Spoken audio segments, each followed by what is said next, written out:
Chroma Machine is a former top 1 in Platinum GDPS that is number 3 as I'm making this script. It has unprecedented balancing, a tight wave, and even a duel, but it only lasts 4 seconds. This beast took the verifier, whose name is Ray, only 2,130 attempts.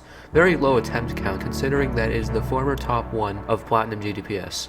But we aren't here to examine its immense difficulty, we're here to look at its decoration part by part and rate how good it is from 0 to 10. This is the first part of Chroma Machine, so there really isn't much to talk about. However, the spike design is something I can appreciate from this section, as well as putting corner pieces in the black blocks. 6 out of 10 overall. The first ball section isn't too noteworthy, but these bushes look very nice.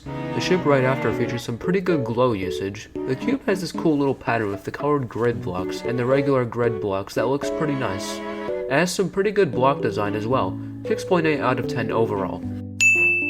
This UFO has a really nice usage of non-blending blocks, create these interesting circles, and makes it look kinda modern in a way. I do really wish the background was darker to make the non-blending shit more opaque.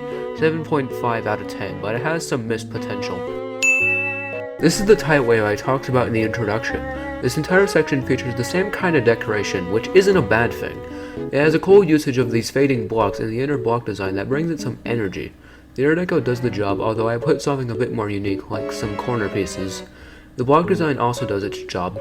I do like how it has these block blocks with corner pieces in it though. Another 6 out of 10. Right off the bat, I love how it uses these desaturated rainbow colors with white to create a really good looking block design. I will say that the spike blocks and saws are too bright though. The air deco, while mild, does have an interesting aspect to it, that being the clouds looking sort of blurry. The glow stars are neat as well, 7 out of 10 considering all it has. This section is very creative. Using the corner pieces as outlines for blocks, spikes, saws, text, and even these little stars is very original and something we don't really see, unless it is a 1.0 level.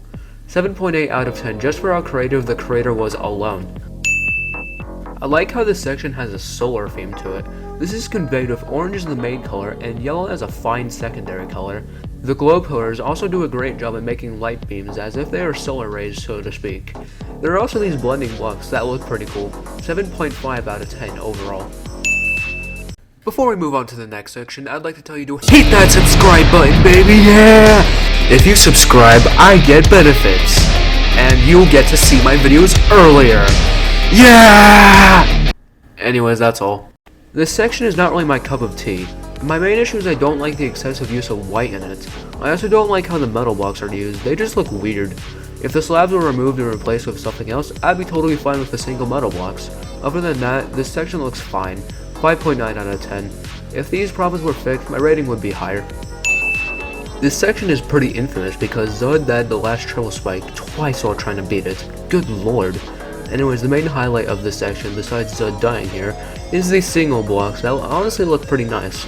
Everything else, well, does its job. 7 out of 10 overall. Altogether, Chroma Machine is a level that is pretty consistent in quality. It features some nice set pieces, really difficult sections, and an infamous reputation. I hope you enjoyed this video, and I also hope you have a good day.